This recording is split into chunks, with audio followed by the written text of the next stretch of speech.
Buntut kasus penganiayaan yang dilakukan Mario Dandi Satrio terhadap David, keluarga Rafael Aluntri Sambodo pun ikut menuai sorotan publik. Salah satunya kakak perempuan Mario Dandi. Diketahui dari informasi yang beredar di media sosial, Rafael Aluntri Sambodo memiliki 4 anak. Mario Dandi adalah anak ketiga. Mario memiliki 2 kakak, yakni kakak laki-laki dan perempuan yang sudah menikah. Kakak pertama Mario Dandi diketahui bernama Angelina Embun Prasasya. Dikutip dari keterangan unggahan akun Twitter @budakjesus145, Syasha adalah lulusan Fakultas Hukum Universitas Gadjah Mada, angkatan 2014. Angelina Prasasya diketahui juga sudah menikah dengan seorang pria bernama Jeremy Emmanuel Santoso, manajer Ranspik Basketball yang didirikan oleh perusahaan Raffi Ahmad.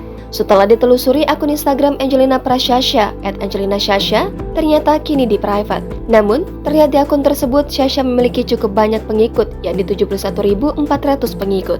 Beberapa pengikut kakak Mario Dandi ini rupanya juga berasal dari kalangan artis, seperti komika Uus dan Keanu AGL, pebulu tangkis Kevin Sanjaya, hingga Sabda Ahesa, kekasih Wulan Guritno. Selain itu, warganet juga menemukan bahwa pernikahan Angelina Prasasya dan Jeremy Emmanuel Santoso turut dihadiri aktor Gading Martin.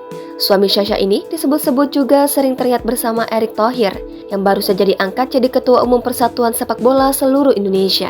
Karena hal tersebut, tak ayal warganet pun dibuat kaget dengan circle pertemanan kakak Mario Dandi tersebut. Namun, tak sedikit warganet yang juga prihatin melihat privasi keluarga Rafael Aluntri Sambodo yang dibongkar hingga dikuliti habis-habisan oleh warganet. Jangan lupa subscribe, share, komen, dan like ya.